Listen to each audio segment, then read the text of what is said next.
So ఈ దేతడి అనే కథ పుట్టడానికి కారణం ఆదిత్య. సో ఎక్కడో హైదరాబాద్ నుంచి అమెరికా వెళ్ళి అక్కడ ఎంఎస్ చేసి మళ్ళీ బ్యాండ్ వాళ్ళ గురించి ఒక కథ రాసి హైదరాబాద్ కల్చర్, హైదరాబాద్లో ఉండే ఫెస్టివల్స్ గురించి ఈ సినిమా ఒక బ్యాండ్ కొట్టుకునే కుర్రాడు గురించి తన లైఫ్లో చూసిన ఇన్సిడెంట్స్ అన్నిటినీ ఒక కథగా గన్ను అనే క్యారెక్టర్కి ఒక కథ రాయడము.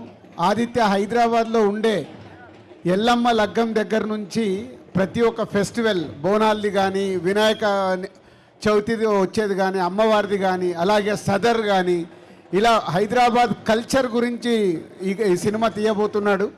సో ఆల్మోస్ట్ ఒక 1 year నుంచి ఆశీష్ అండ్ ఆదిత్య అందరి బ్యాండోళ్ళ చుట్టూ తిరుగుతూ వాళ్ళ కథల్ని తెలుసుకుంటూ వాళ్ళ లైఫ్లో ఉండే ఇన్సిడెంట్స్ అన్నిటినీ పోగు చేసి ఒక దేతడి అనే కథ ఫైనల్గా రాశాడు.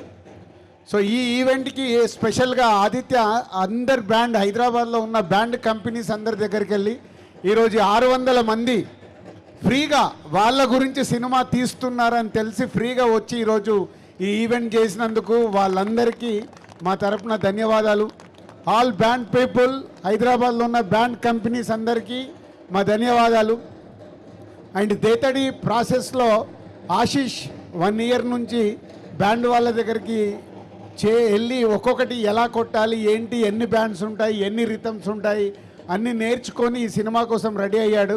సో ఈ Dethadi Aditya and Ashish and team చేస్తున్న వాళ్ళ ప్రయత్నానికి ఆల్ ది బెస్ట్ చెప్తూ సినిమా చూసే వరకు మనం వెయిట్ చేయాల్సిందే. సో కథ ఆదిత్య అద్భుతంగా రాసుకున్నాడు. దానికి ప్రసన్న మా సంస్థలో ఆల్రెడీ సినిమా చూపిస్తామామా, నేను లోకల్, హలో గురు, ప్రేమ కోసం ఇలాంటి సినిమాలకి రాశాడు ప్రసన్న. సో ఆదిత్యతో పాటు ప్రసన్న ఈ స్క్రిప్ట్ని ఫుల్ ప్లెడ్జ్గా తయారు చేసుకొని సో తొందరలోనే హైదరాబాద్ కల్చర్ మీద ప్రపంచానికి ఈ సినిమా చూపించబోతున్నారు team. So all the best Aditya, Prasanna, Ashish and team అందరికీ.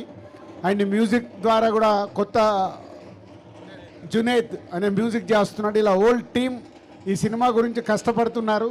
సో అల్టిమేట్గా ప్రేక్షకులకు నచ్చేలాగా హైదరాబాద్ కల్చర్ని ప్రపంచానికి చూపించడానికి ప్రయత్నం చేస్తున్న వాళ్ళందరికీ all the best and congratulations.